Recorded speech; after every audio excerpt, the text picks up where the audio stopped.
அதாவது இந்த ஆட்டிடியூட் ஆரா எல்லாமே சொல்லலாம். மிஸ்டர் ஹர்திக் பாண்டியா, பாண்டியனின் ராஜ்யம் அப்படின்னே சொல்லலாம்.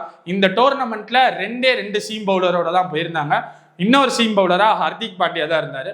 பேட்டிங்கை பத்தி நம்ம என்னத்தை பேச, அவரோட ஆட்டிடியூடை பத்தி நம்ம என்னத்தை பேச, பவுலிங்கை பத்தி நம்ம என்னத்தை பேச, ஃபீலிங் எதை பத்தி என்ன பேசன்றதை விட அவரோட ஒரு அண்டர் டாக் பர்ஃபார்மன்ஸ்ன்னு ஒன்று நான் சொல்லணும். அது மட்டும் நான் இந்த வீடியோவில் சொல்லிடுறேன். ஹர்திக் பாண்டியா பத்தி எல்லாமே தெரியும். World class allrounder.